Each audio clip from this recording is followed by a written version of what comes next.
Irish reaction to Sinners. Spoilers incoming.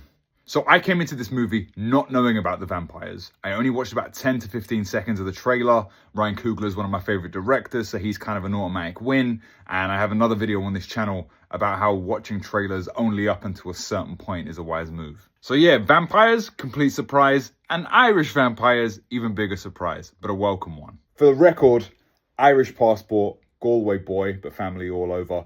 And I've been asked by commenters and friends who know that I'm Irish, how do I feel about the Irish representation in this movie? And spoiler, I kind of loved it. If you look at real history, you're always able to tell who the bad guy of the month is when it comes to Hollywood, right? Like when the Iraq war kicked off, there was just a solid 10 years of the bad guys in every movie being from the Middle East. And you can point the exact same way when it came to China, when it came to Russia and the Cold War, you know, all the bad guys were, you know, you look at like Red Dawn and you look at Rocky, the bad guys were always from a specific area and it felt like a political statement. With IRA and the Troubles, the bad guys for a long time in a lot of movies were Irish.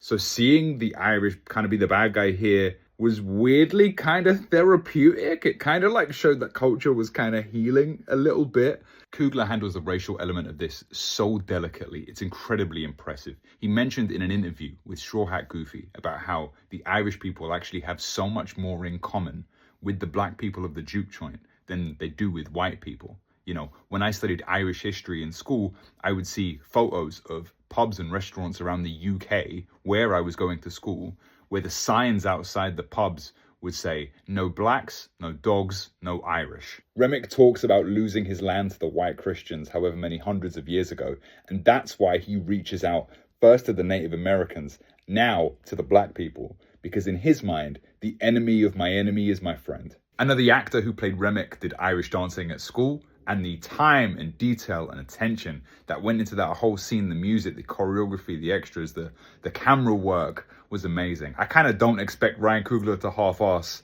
anything, but yeah, just seeing the love in that for them to be able to go, hey, we have songs that tell our story too, loved it. I've heard some dialogue around this movie that said that realistically, the fear here is the unknown. You know, Remick is saying, hey, I can make you live forever and it will be great and there's no pain. And the only people who can tell you definitively are kind of biased, right? They're kind of vampires already, they're biased. And I really like the way that this movie so easily in the last act could have had a line where someone goes, we need to kill this white guy. And it would have been such low-hanging fruit and it would have kind of floated under the radar. And I'm glad he didn't have to do it. To be fair, I knew the Irish would be taken care of in this movie when during the dance scene for the Chinese couple, they put in Sun Wukong. So, chef's kiss. So Irish review of Sinners, big fan. It's going on the wall. Follow if you love film.